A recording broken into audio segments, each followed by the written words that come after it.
여러분 안녕하세요. 네, 행복한 안식일 저녁이 되었습니다. 오늘 이 안식일에 우리 성도들 모두 마음에 하나님의 귀한 은혜 받으시고 큰 축복의 안식일 되시기를 간절히 바랍니다. 네, 한 주일 동안 어떻게 지내셨나요? 잘 지내셨습니까? 네. 오늘은 제가 이번 주에 이 교과를 이렇게 준비하면서 참 많은 은혜를 받습니다. 예전에 들었던 말씀인 것 같으면서도 한편으로는 굉장히 좀 생소한, 처음 듣는 아주 신선한 말씀 같기도 하고 그렇습니다.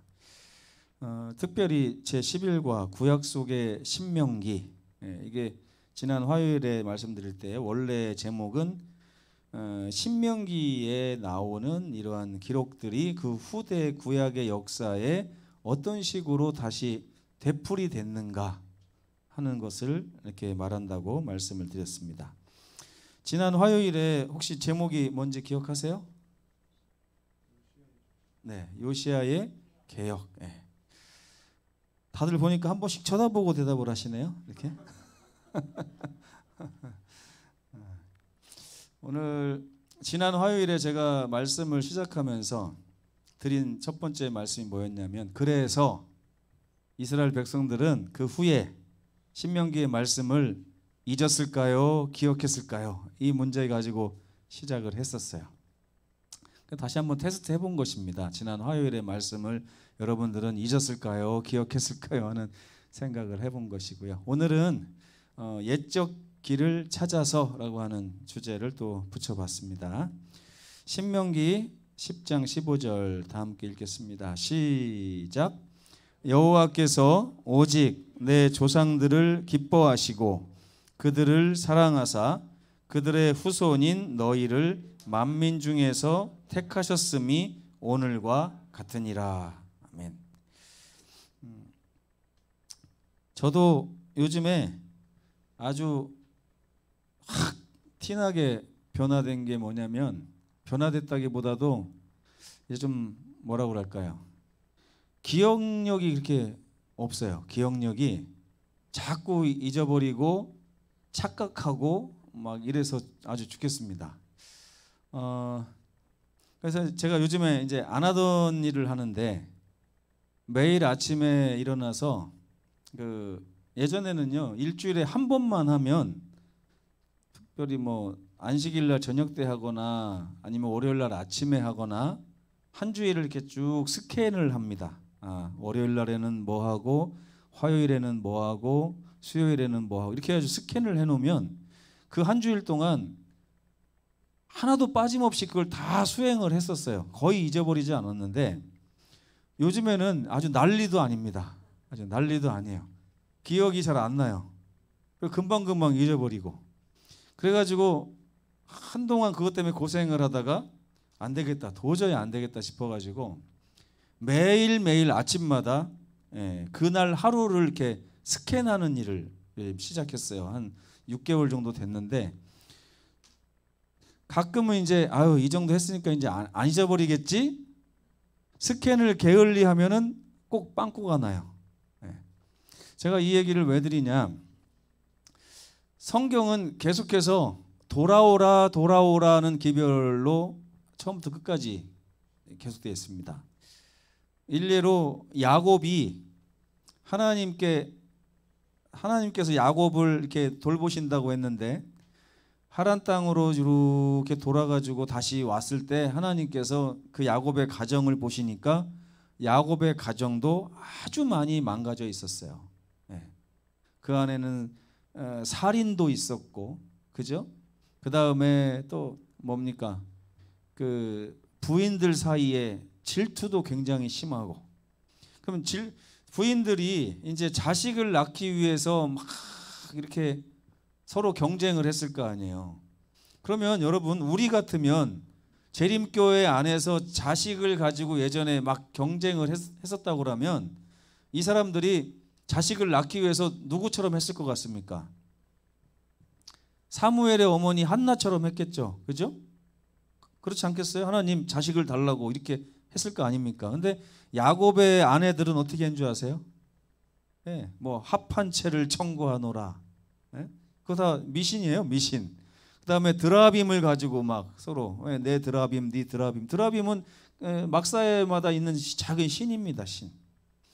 이제 그렇게 가정이 망가졌을 때 하나님께서 야곱에게 뭐라고 어디로 돌아오라고 했는지 아십니까? 어디로? 예? 베델로 돌아와라. 베델로. 베델이 어떤 곳이에요? 야곱이 잠자다가 십자가 사다리를 만나고 사다리를 통해서 하나님께서 자기 곁에 계시다는 것을 깨달은 그 장소잖아요.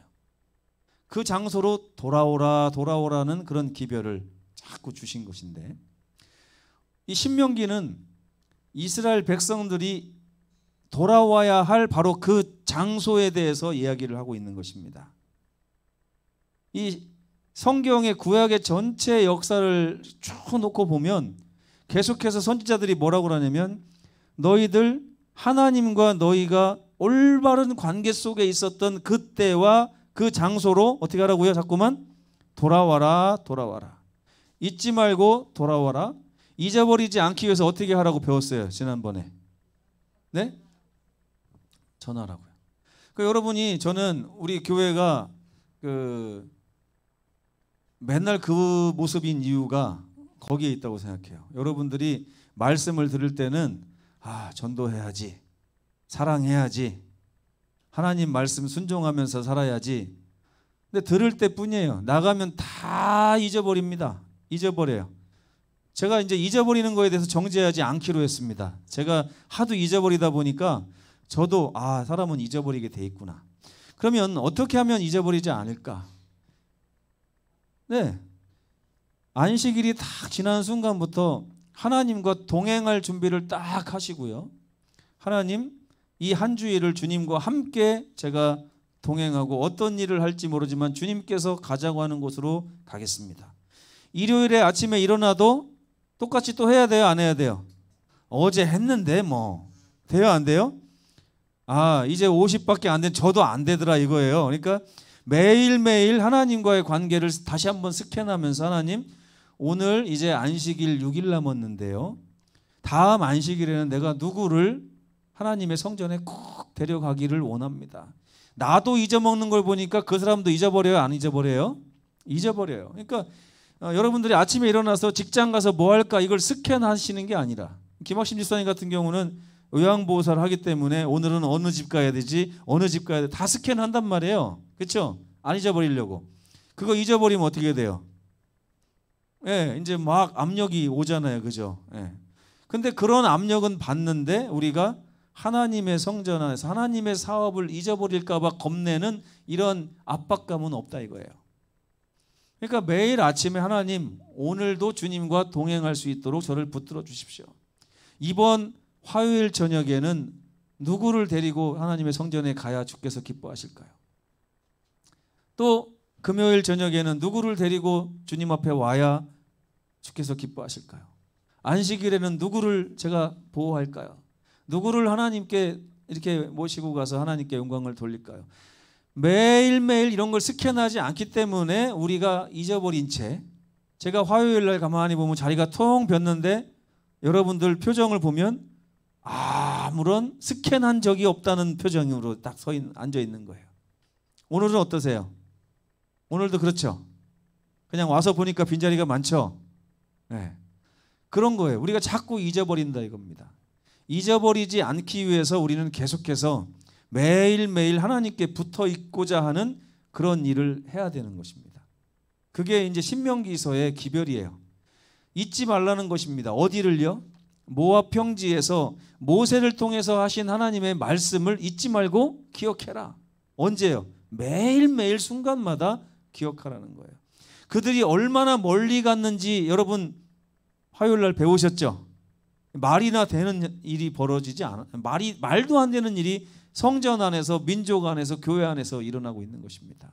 교회 안에 창남들의 소굴까지 교회 안에 있을 정도로 이스라엘이 망가졌다는 것. 여러분, 우리들의 삶은 어디까지 와 있습니까? 어디까지? 어디까지 와 계세요? 아마 시간이 많이 지나고 나서 여러분들이 지나고 나서 보니까 왜 내가 여기까지 와 있지? 하는 생각을 할 때라 할지라도 그때도 여전히 하나님의 성전에서는 경고의 기별이 김신민 목사의 입술을 통해서 나가고 있었다는 걸 여러분들 부인하지 못할 겁니다. 지금도 경고의 기별이 나가고 있어요. 여러분들의 삶이 거기에 머무르면 안 되고 반드시 돌아와야 되고 신명기의 기별로 돌아와야 되고 회복돼야 된다는 것을 성경은 계속해서 이야기하고 있는 것입니다. 여러분 멀리 가 계시면 안 됩니다. 특별히 겨울철 되면 우리 서귀포 교인들이 아주 멀리 가는 걸 제가 아주 많이 봤어요. 겨울철 되면 여러분 돌아오십시오. 돌아오셔야 돼요. 매일매일 자기 하루를 기억하고 스캔해서 내가 지금 어디에 서 있어야 되는지를 기억하시는 그런 성도들 됐으면 정말 좋겠습니다. 그래서 구약 성경의 역사는 계속해서 신명기로 돌아오라고 하는 역사라고 할 수가 있어요.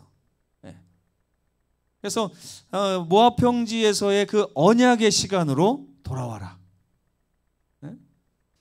부부 간의 어떤 상담을 할 때도 처음에 연애했던 때로 한번 돌아가서 그 감정을 다시 회복하시면 회복됩니다. 이렇게 상담하는 경우가 많다고 합니다.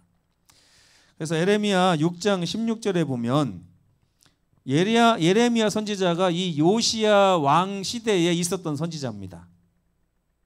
그리고 요시야 왕을 통해서 그 hil기야의 제사장을 통해서 하나님의 율법책이 발견되어지고 읽혀지고 했던 그 시대에 에레미야 선지자가 활동을 했어요. 그렇기 때문에 에레미야 선지자 역시 그 기별은 어디에 초점을 맞춰져 있을 수밖에 없냐면 신명기서에 초점을 맞출 수밖에 없어요. 그래서 예레미야서에는 아주 많은 신명기의 기별들이 숨어져 있습니다. 6장 16절을 한번 다 함께 읽어보겠습니다. 시작. 여호와께서 이와 같이 말씀하시되 너희는 길에 서서 보며 옛적 길 곧 선한 길이 어디인지 알아보고 그리로 가라. 너희 심령이 평강을 얻으리라 하나 그들의 대답이 우리는 그리로 가지 않겠노라. 이게 그 당시 이스라엘 백성들의 대답이었습니다. 하나님께서는 선지자를 통해서 어떤 기별을 주셨어요? 여호와께서 이와 같이 말씀하시되 너희는 지금 너희가 서 있는 그 길에 서서 한번 둘러봐라 이것입니다. 스캔을 해보라는 거예요. 그냥 막 달려가지 말고 어디가 목적지인지도 모른 채 막 가지 말고 일단은 서서 둘러보라는 거예요. 내가 지금 어디쯤에 서 있는가. 그런 다음에 옛적 길이 어딘지. 옛적 길이 어딜까요? 옛적 길. 옛날 이스라엘 백성들이 서서 걸어가던 그 길을 얘기하는 것입니다. 언제적? 이게 어디를 얘기하냐면 신명기서의 그 모압 평지에서 서 있었던 그 길을 말하는 것입니다. 신명기로 돌아오라는 거예요. 그래서 옛적 길을 어디인지 보고 그 선한 길이 어디인지를 보고 그 길로 알아보고 걸어가라 이것입니다. 여러분 그렇게 하시겠습니까? 네. 이 정도 대답이면은 대답 안 한 거나 마찬가지죠? 네네. 네. 여호와께서 제가 군대 가서 보니까 요 정도 대답하면 이 앞에 이 조교가 거의 못 듣습니다. 못 들어요. 대답이 없어요. 그래서 운동장 다시 돌아야 됩니다. 네. 그거 아셔야 돼요. 여호와께서 이와 같이 말씀하시되 너희는 지금 서 있는 그 길에 서서 보며 옛적 길 곧 선한 길이 어디인지 알아보고 그리로 가라. 너희의 심령이 그리로 가면 평강을 얻게 될 것이다. 아멘이죠? 근데 이스라엘 백성들이 뭐라고 합니까? 우리는 그 길로 가지 않겠노라. 이게 그 요시야 시대의 백성들의 대답이었다는 거예요. 근데 만약에 요시야 시대의 그 백성들이 이 얘기를 들었다면 예레미야 선지자한테 우리가 언제 그랬습니까? 이랬을 것 같아요. 근데 예레미야 선지자가 하나님의 음성을 듣고서 그대로 얘기하는 거예요. 지금 하나님이 보시기에 하나님은 옛적 길로 오라고 했는데 너희의 대답이 지금 어떻다고요? 입으로는 아멘 했는데 하나님이 느끼기에는 우리는 그 길로 가지 않겠노라고 대답했다는 거예요. 그래요, 안 그래요? 조금 전에 여러분의 대답을 보고 하나님께서 인정하시겠느냐 안 하시겠느냐 이렇게 생각을 해보시면 돼요. 네. 그렇죠? 네. 그러다 보니까 미가서에 가면 하나님께서 소송을 겁니다. 소송. 여러분 결혼 관계에서 소송 걸 수 있어요, 없어요? 없어요? 희한하네. 김학심 집사님은 없다는데요? 아니, 걸 수 있어요, 없어요? 이혼 안 해도 걸 수 있어요. 네. 왜 그러냐면 이게 결혼 관계는 언약 관계예요. 근데 이 언약 관계이기도 하지만 사실은 법적인 또 관계가 있어요. 그렇죠? 언약적인 측면도 있지만 관계적인 측면도 있지만 법적인 측면도 있습니다. 그러다 보니까 부부간에 언약으로 약속해서 살아요. 그죠? 법이 강요해서 사는 게 아니라 남자와 여자와의 언약 관계 속에서 부부 관계가 이어집니다. 근데 그게 깨졌을 때는 처음에는 언약 관계 속에 호소를 하겠죠. 근데 그래도 안 되면 이제 어디로 가는 겁니까? 법적 관계 속으로 호소가 옮겨가는 것입니다. 근데 하나님께서 미가서에 보면 이 미가 선지자는 예레미야보다 전에 아하스 왕, 요담 왕 요때 있었던 선지자거든요. 그때 하나님께서 소송을 걸으셨어요. 소송을. 미가서 6장에 보면 너희 산들과 땅의 견고한 지대들아 너희는 여호와의 변론을 들어봐라. 여호와께서 자기 백성과 변론하시며 이스라엘과 변론하실 것이다. 하나님이 지금 막 따져보자는 거예요. 따져보자는 거예요. 혹시 여러분 미가서 6장 3절 읽어보셨나요? 하나님이 뭘 따져보는지? 6장 3절에 보면 이런 말이 나와요. 내가 너희에게 어떻게 했느냐? 내가 너희에게 어떤 불행을 줬느냐? 한 번도 나는 불행을 준 적이 없고 한 번도 나는 너희에게 행복하지 않은 길을 제시한 적이 없다. 그런데 왜 너희는 나를 떠났느냐? 이런 변론이 이어지는 것입니다. 그 성경 전반에 걸쳐서요 충성하라는 말이 많이 나오거든요. 신약 성경에도 나오고 구약 성경에도 계속 충성하고 순종하고 순복하라 이런 말이 나오는데 저는 그게 어떤 측면에서 나오는지를 잘 몰랐거든요. 근데 이 충성하라고 하는 모든 말은 다 신명기의 모압 평지하로 우리를 이끌어가는 말입니다.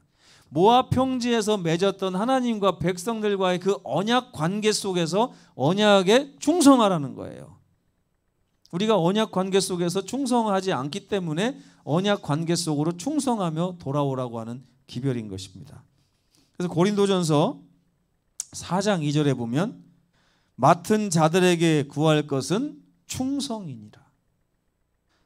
또 계시록 2장 10절에 보면 내가 죽도록 충성하라. 그리하면 생명의 면류관을 내게 주리라. 어떻게 충성하라고요? 죽도록. 죽도록 충성해야 돼요. 죽도록. 이게 그냥 맹목적인 충성하라는 게 아니고요.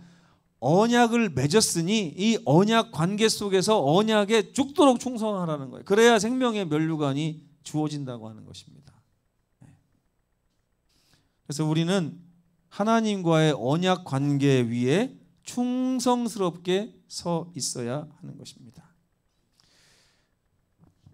여러분, 근데 이 언약 관계, 하나님과의 언약 관계에 서 있기보다 우리가 단순히 그냥 종교 생활을 하는 경우가 너무나 많아요. 종교 생활. 근데 미가서 6장에 보면 하나님께서 미가 선지자를 통해서 이런 말씀을 하시거든요. 사람아, 주께서 선한 것이 무엇임을 너희에게 보이셨나니 여호와께서 내게 구하시는 것은 오직 정의를 행하며. 여러분 살면서 정의를 행하고 계십니까? 인자를 사랑하며. 여러분 살면서 사람들 사랑하고 계십니까? 겸손하게 내 하나님과 함께 행하는 것이 아니냐. 이 세 가지예요. 공평한 사람이 되라. 그리고 사람을 너무 사랑하는 사람이 되라. 그리고 하나님과 동행하는 사람이 되라. 이것이 뭐라고요? 하나님과의 언약 관계 속에서 올바로 서 있는 그 모습이라는 거예요. 이거 여기에서 넘어지는 분들은 그냥 종교 생활하고 계신 거예요. 종교 생활.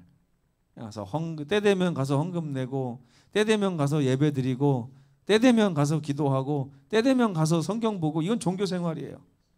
근데 이스라엘 백성들이 종교 생활을 잘 했습니까? 못 했습니까? 네? 잘했어요. 너무나 바리새인들, 사두개인들. 예전에 제 신학과 다닐 때 바리새인 흉내내기 한번 해봤어요. 한 주일을 정해놓고 바리새인처럼 한번 살아보자.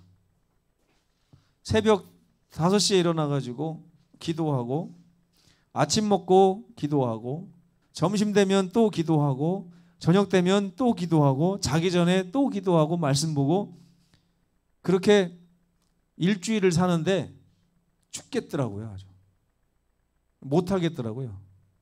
어떻게 이걸 신앙생활이라고, 야, 이거 너무 힘들구나, 그렇게 생각을 했어요.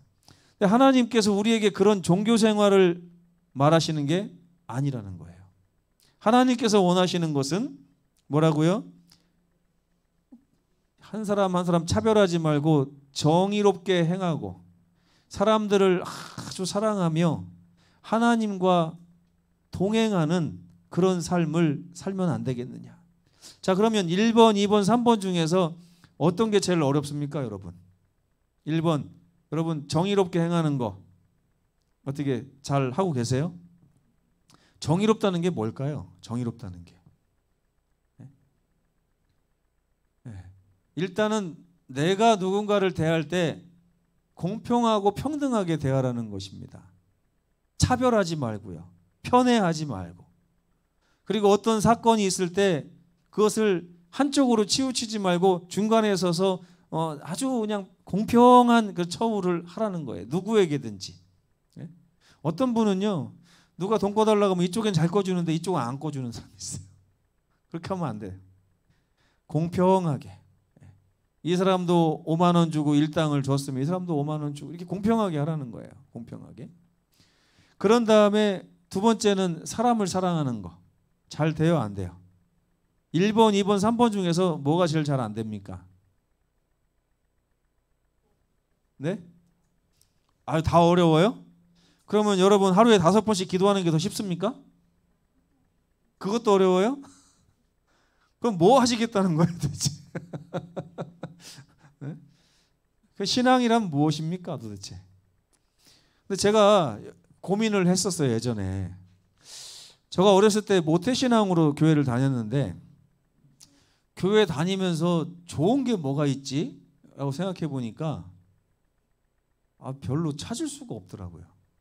도대체 교회 다니는 게 뭐가 좋지? 맨날 가서 손가락질만 당하고, 학교도 못 가고 교회 가야 되고, 남들한테 이상한 소리나 듣고, 먹을 것도 마음대로 못 먹고. 말 그대로 종교생활 아니에요, 종교생활. 교회 다니면서 뭐가 좋은가 한번 생각해 봤어요. 생각해 보니까 첫째로 선한 가치관을 갖고 있는 사람들과 친하게 지낸다는 게 복이더라고요. 제가 찾은 복은 그거였어요. 그거 외에는 못 찾았어요, 젊었을 때는.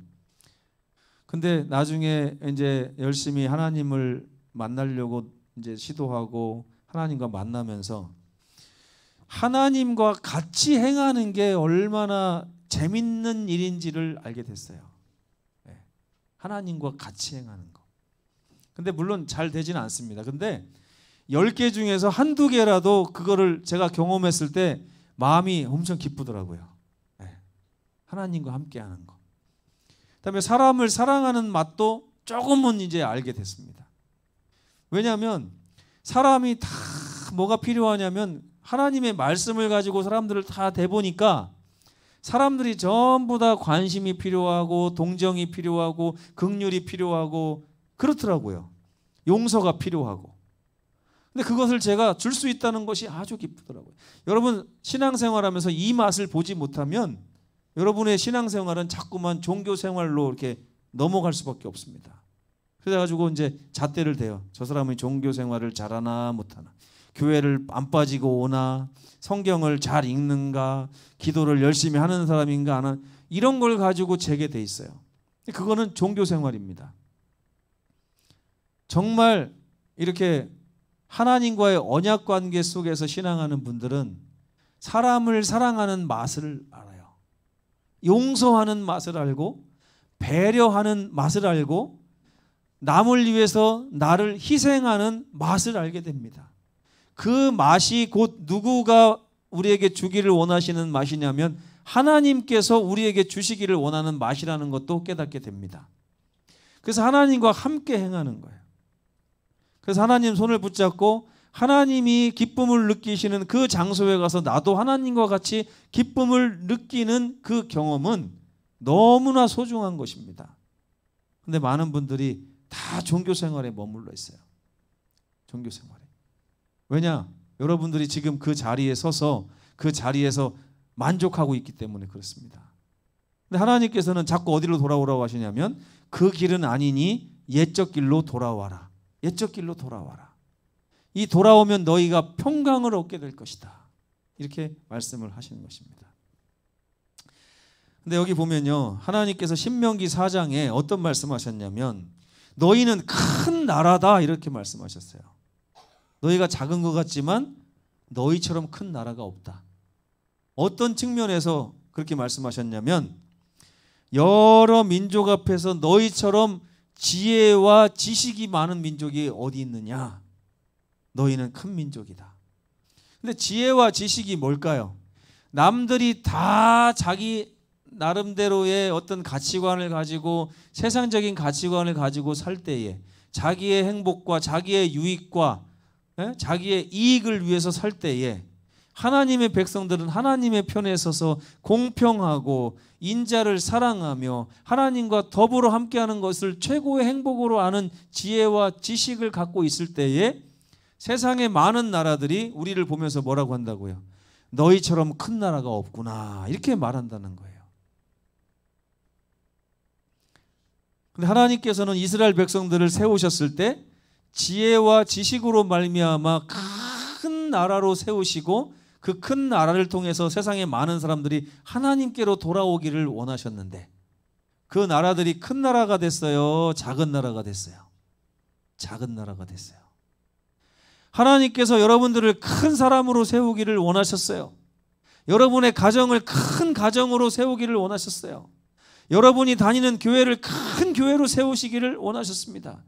근데 하나님이 세우시려고 하는 그 큰 나라와 큰 교회와 큰 가정과 큰 사람은 지혜와 지식이 있어야 되는 것입니다. 이 지혜와 지식은 하나님께로부터 오는 것인데 우리가 하나님으로부터 오는 지혜와 지식보다는 세상으로부터 오는 지혜와 지식을 가지고 큰 사람이 되겠다고, 큰 가정이 되겠다고 살고 있기 때문에 우리는 여전히 이스라엘 백성과 같이 작은 나라, 작은 가정, 작은 사람이 될 수밖에 없는 거예요. 너희는 지켜 행하라. 이것이 여러 민족 앞에서 너희의 지혜요 너희의 지식이라.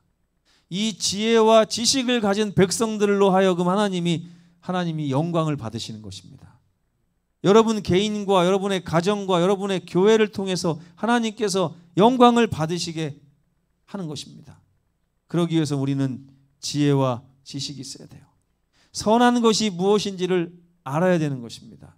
하나님이 우리가 있기를 원하는 그 장소가 어딘지를 깨닫고 그 장소에 서 있어야 되는 거예요. 이거는 일주일에 한 번 해서는 안 됩니다. 예전에 여러분들이 총명했을 때는 돼요. 근데 연세가 드시면 드실수록 이제는 매일매일 그 일을 하셔야 돼요. 매일매일 하셔야 되고 매일매일 이렇게 아침마다 주님을 뵙고 주님과 함께 대화하면서 이게 어떻게 보면요 약간 율법주의적인 느낌으로 다가올 때가 있어요. 아침마다 하나님을 만나야 되는 거구나. 근데 제가 예전에 그렇게 아침마다 하나님을 만나야 되는 거구나 이렇게 하고서 아침마다 하긴 했는데 요새는 완전히 동기가 달라졌어요. 동기가 잊으면 안 되겠구나. 기억해야 되겠구나. 하나님이 기억하라고 말씀하시니까 난 기억해야 되고 기억하기 위해서는 나는 누군가에게 이것을 전달해야 되고 잊지 않기 위해서 늘 그 하나님의 사업에 내 삶의 초점을 맞추고 있어야 되는 거구나. 이렇게 생각을 하고 요즘에는 접근을 할 수 있습니다. 하고 있습니다. 그런데 이스라엘 백성들이 하나님을 거절한 결과가 어땠냐면 황폐해졌어요. 하나님이 세우시려고 했던 그 나라가 황폐해졌습니다. 하나님의 이름을 높이기보다는 황폐해져 버렸어요. 그들은 바벨론에 가서 70년 동안 포로 생활을 하였습니다. 그러면서 다니엘서 9장에 보면 다니엘의 기도가 나오거든요. 다니엘이 어떻게 기도를 하냐면 예루살렘과 주의 백성이 사면에 있는 자들에게 수치를 당하고 있나이다. 여러분, 하나님께서 우리 교회를 세우신 이유는 우리 교회를 높이셔서 하나님의 이름이 높아지고 영광을 받기 위해서 세우신 것입니다. 우리 가정도 마찬가지고 여러분을 부르신 목적도 마찬가지예요. 근데 여기서 다니엘이 이스라엘 민족을 그렇게 부르신 하나님 앞에서 이스라엘 민족을 놓고 가만히 보니까 이 백성이 지혜가 있기를 해요? 지식이 있기를 해요? 있어요? 없어요? 없어요. 하나님이 서라고 한 그 길에 서 있습니까? 안 서 있습니까? 안 서 있어요. 하나님의 이름이 높아지기보다는 자꾸만 영광을 받지 못하고 이렇게 욕되게 하는 일이 발생하면서 결국에는 하나님의 백성들이 수치를 당하고 있더라 이거죠. 하나님의 백성이 수치를 당하면 누구도 수치를 당하는 겁니까? 우리 하나님도 수치를 당하는 거예요. 원래는 이 모든 규례를 듣고 이르기를 이 큰 나라 사람은 과연 지혜와 지식이 있는 큰 백성이구나 하고 이방에서 이 소리가 들려와야 돼요. 와, 서귀포 재림교회, 와, 그 교회 정말 큰 교회구나. 정말 하나님께서 저 교회와 함께 하시고 붙들고 계시는구나. 하나님께서 서귀포를 위해서 저 교회를 세우셨구나. 이렇게 돼야 되는데 불구하고 하나님께서 이 교회를 통해서 수치를 당하시고 있을 수 있다는 것입니다. 근데 여러분, 저는 다니엘서 9장에서 다니엘이 기도하면서, 여러분 보통 우리 삶에 뭔가 잘못된 일이 벌어지거나 안 좋은 일이 벌어지면 여러분 뭐라고 기도하십니까? 보통 이제 그만 주무시고 좀 일어나 보세요. 네. 제가 일부러 다 껐거든요. 추우셔도 좀 참으시라고. 네. 근데 이쪽을 봐도 주무시고 이쪽을 봐도 주무시고 이쪽을 봐도 주무시고 아이고 얼마나 힘들게 사셨으면은. 근데 여러분, 불행이 찾아올 때 보통 사람은 어떻게 하나님께 기도합니까? 네? 하나님 도대체 왜 나에게 이런 일을 행하십니까? 왜 나에게 이런 일을 당하게 하십니까? 이렇잖아요. 근데 다니엘은 그렇게 기도하지 않았어요. 다니엘서 9장에 보면 다니엘은 그 이유를 아주 명확하게 알고 있었습니다. 왜라고 질문하지 않았어요. 뭐라고 기도했는지 한번 읽어보겠습니다. 하나님, 온 이스라엘이 신명기서에서 약속한 주의 율법을 범하였습니다. 또 치우쳐 가서 주의 목소리도 듣지 아니하였습니다. 그래서 하나님께서 신명기에 말씀하신 그 축복과 저주 가운데 저주가 우리에게 임하고 있나이다. 하나님의 종 모세의 율법에 기록된 맹세대로 된 것입니다. 그 이유는 우리가 주의 말씀에 순종하지 않고 범죄하였기 때문입니다. 여러분, 다니엘의 기도가 정확합니까? 정확해요. 이 구약의 모든 역사 가운데 이 이스라엘 민족이 잘못된 길에 빠져 있을 때마다 선지자들은 신명기를 바라봤습니다. 왜 이런 일이 일어나는지 선지자들은 보고 있었어요. 우리가 잘못된 길에 서 있구나. 잘못된 길에. 오늘 우리의 삶은 어떤 저주 가운데 있습니까? 혹은 축복 가운데 있습니까? 그리고 그 저주나 축복 앞에서 우리는 어떻게 반응해야 합니까? 근데 다니엘서 9장의 기도는 이렇게 자학하는 기도로 끝나지 않습니다. 다니엘이 그렇게 기도했지만 이 구약 성경에 있는 모든 선지자들의 기별은 반드시 소망으로 맞춰지고 희망으로 맞춰집니다. 하나님, 우리가 지금 잘못된 길에 길을 쫓아와서 여기 서 있나이다. 그러나 우리는 여전히 신명기 그 모압 평지에서 말씀하신 하나님의 약속을 기억하고 믿고 있습니다. 그 약속이 뭐냐면 그러나 내가 거기서 내 하나님 여호와를 찾게 될 것인데 만일 마음을 다하고 뜻을 다하여 그를 찾으면 만나리라.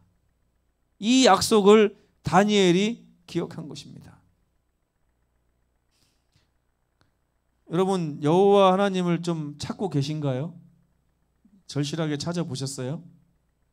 그냥 하나님은 항상 우리 곁에 있는 것 같습니까? 아니면 찾아야 되는 분입니까? 네? 하나님은 항상 우리 곁에 계시긴 하지만 우리가 하나님을 찾지 않으면 하나님은 만나주시지 않습니다. 이게 성경에서 아주 중요한 기별이거든요. 근데 그냥 찾는 게 아니라 마음을 다하고 뜻을 다하여. 여러분 이게 정말 중요해요. 어떤 뭐 율법적인 얘기가 아니라 정말 하다 아무리 해도 방법이 없고 내 처지가 나아질 그런 기미가 없고 하나님이 아니면 정말 이 문제에서 이 상황에서 헤쳐나갈 길이 안 보일 때 그때 마음을 다해서 하나님을 찾는 거예요. 하나님 주께서 아니시면 이 제 삶을 해결할 방법이 없습니다. 저는 제 삶의 모든 문제들을 해결하기 위해서 저의 모든 뜻을 모아서 하나님 앞에 갖다 놓기를 원합니다. 이렇게 찾을 때에만 우리를 만나 주시지 아이고 하나님은 늘 우리 곁에 계신다고 그랬으니까 그냥 하나님 저 좀 도와주세요. 이런 식으로 하나님 찾는 거 아니라는 거예요. 네. 전심으로 마음을 다하여 하나님 앞에 서야 돼요. 그게 뭐 어떤 율법적인 조건이 아니라 그렇게 간절한 마음을 우리가 하나님께 표했을 때 하나님 만나 주시면 그것이 우리에게 복이 되는 거예요. 근데 아무렇지도 않게 하나님 나 좀 도와주세요 했을 때 갑자기 도와주면요. 도와줘도 그 사람이 하나님 앞에 서 있지 않습니다. 정말 이게 중요한 거예요. 그래서 다니엘이 이렇게 기도합니다. 다니엘서 9장 18절 그러하온즉 우리 하나님이여 우리가 지금 여기 이 길에 서 있은즉 우리 하나님이여 지금 주의 종의 기도와 간구를 들어주시옵소서. 주를 위하여 주의 얼굴빛을 주의 황폐한 성소에 비춰주시옵소서. 우리가 주님 필요합니다. 주님이 아니면 이 민족에 희망이 없습니다. 우리가 주 앞에 간구하옵는 것은 우리의 공의를 의지하여 하는 것이 아니고 오직 주의 큰 긍휼과 자비와 사랑을 의지하여 주를 찾고 있나니 아버지여 우리를 만나 주시고 우리 문제를 해결해 주시옵소서. 우리를 주의 길로 이끌어 주시옵소서. 이런 간절한 기도가 몇 번에 걸쳐서 구약 성경에 반복적으로 나옵니다. 사사기에 보면 떠났다가 돌아왔다가 떠났다가 돌아왔다가 떠났다가 돌아왔다가 자꾸 어디로 돌아오는 거예요? 모압 평지로 돌아오는 것입니다. 또 열왕기상에 가서 떠났다가 돌아왔다가 떠났다가 돌아왔다가 역대상에도 떠났다가 돌아왔다가 떠났다가 돌아왔다가 예레미야에서도 뭐 다니엘서에도 계속해서 나오는 게 뭡니까? 떠났다가 돌아왔다가 떠났다가 돌아왔다가. 여러분 우리 지금 돌아와야 될 때입니다. 돌아와야 돼요. 혹시 여러분 가운데 우리가 뭐 얼마나 멀리 왔다고 담임 목사가 저런 설교를 하나? 혹시 그렇게 생각하시는 분 계세요? 저는 이 연말에 저번 기도주일 때부터 마음이 아주 무거워졌습니다. 우리가 이 신명기서의 기별과 비추어 봤을 때 너무나 멀리 떠나와 있는 거예요. 그것도 모르고 있어요. 그 당시에 깨어 기도한 사람은 예레미야와 다니엘 몇 명밖에 없었어요. 네? 많은 백성들과 왕들과 고관들이 이걸 아는 사람이 없었어요. 자기들이 떠나왔다는 사실조차도. 그러나 하나님께서 은혜스러운 것은 그 몇 사람의 아주 간절한 기도를 듣고 응답하셨다는 것입니다. 너희가 70년 만에 돌아오게 될 것이다. 돌아오게 될 것이다. 하나님은 우리를 돌아오게 하시는 분입니다. 우리 서귀포교회도 돌아와야 돼요. 새해를 이제 맞이하면서 여러분 그냥 보내시면 안 됩니다. 전심으로 하나님을 찾고 만나셨으면 좋겠어요.